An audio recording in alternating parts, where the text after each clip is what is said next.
Combining the wealth of societal data in New San Joban may well be useful to those tracking terrorists and criminals, but it's also of great value to hackers and influence operators.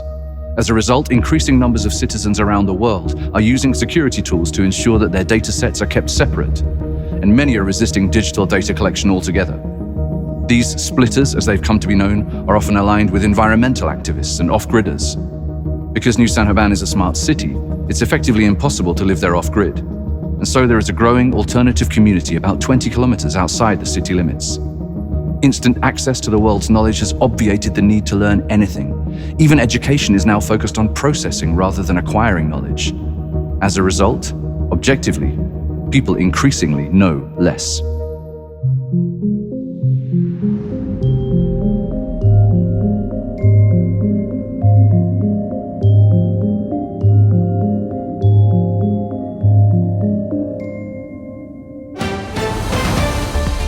The people who opt out, these so-called splitters, they slow down this great nation's technological advance. We have to ask, who's bankrolling that? Because that's exactly the kind of thing East San Joban would love. In the capital, even the sidewalks are embedded with smart technology, so literally, your every step is being tracked and analyzed. It's clear to me that they are well-funded. By whom? The New Marxist International Forum. I think it's pretty obvious. With Corlo and the authorities spinning a web of lies, deceit, and misinformation, I'm here to ask the difficult questions. So do you want to know what's real and what's fake? Well, tune in. I'm Julia Sanchez, the truth, as always. Remember to like and subscribe, and see you next time, Report 2030.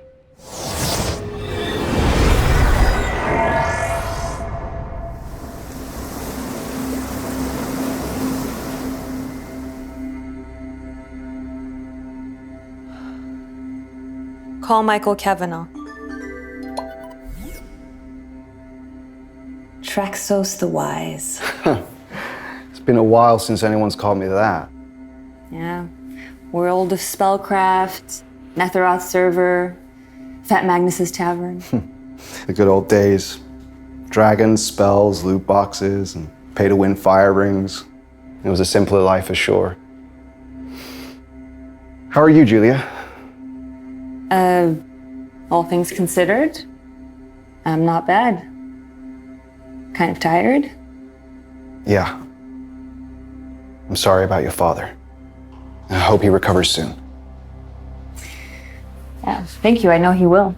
I hear Steven's back. Michael, you and I, we go way back. I value your activism. I really think you're doing important work. Oh, gee, thanks. But this is why I want to give you a chance to explain yourself before I go public. Have you been using your old gaming handle anywhere recently? That's funny, but no. Julia, what is... I don't know, a new eShop account or a dating site or a pet loyalty program. Or I don't know, how about a dark web crypto Tumblr account?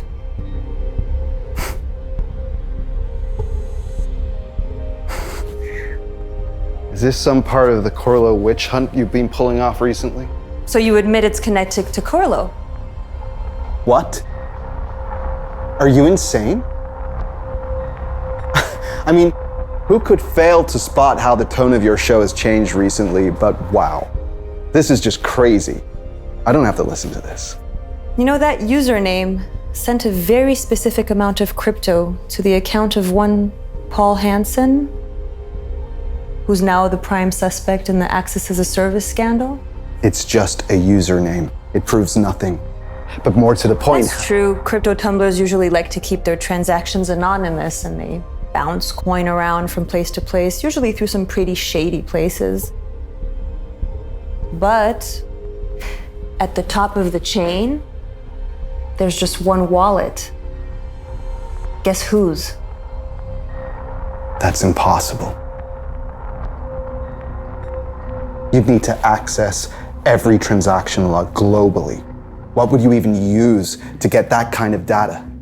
There's no way that this can be legit. You know, what if someone... Shut up, Michael. You knew what was being sold. You were a customer.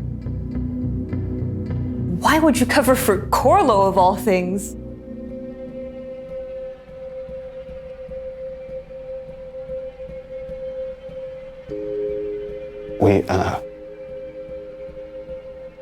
We were convinced that Corlo had been collecting user data without consent for years, in blatant disregard of the Kilishek Act of 2025.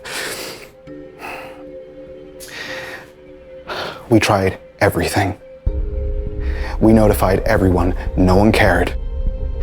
It was even getting worse, so... So what? Revenge? Please. Not revenge. We needed proof. But all the evidence was in Corlo's systems. So yeah, I bought access so I could find it and expose them. I know it wouldn't be admissible in court, but on social media, this would have dropped like a bomb. So what did you find? Nothing. Yes, we had access, but their databases are so vast that we were searching for weeks and we didn't even cover half. We couldn't find anything. And then the malfunction. I swear that's it. I know it looks bad, but this had nothing to do with us. You have to believe me.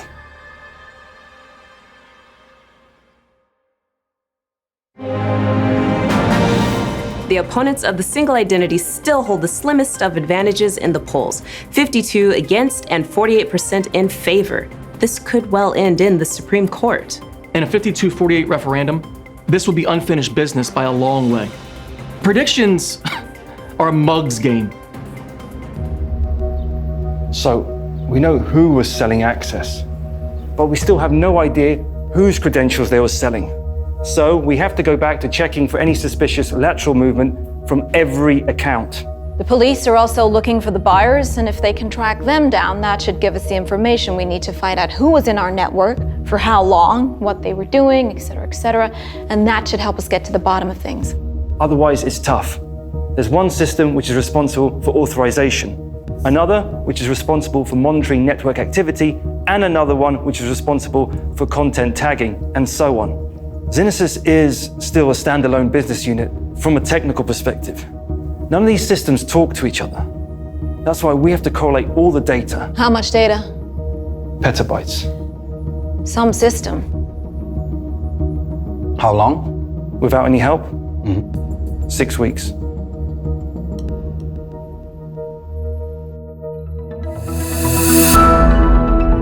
Our second referendum, Identium 2, as they are calling it, is in just a few days, and it couldn't be any closer. With a single digital identity, we would be heading in the same direction as East San Joban. We are not a crazy hippie commune. We are fighting for the fundamental human right to a private life, and we're not going to give up. Whatever it takes, we're going to keep on fighting. How's progress? I finished sorting all the data from the package. Is there anything that can help me figure all this out? I haven't read through every document. I've managed to categorize everything to make it easier for you to work on. No, thanks. Yeah, you can sort through file type, date modified, the usual. There's even an MP4. Just one. MP4? Like video? Yes. Are those even in use anymore? Is it an old file? Oh no, fairly recent. From a few weeks back, actually. That is interesting. Let's have a look. We got it. It wasn't cheap, but we now have admin access to Corlo's backend. Oh, Traxos. Not so wise. Time to get what we want.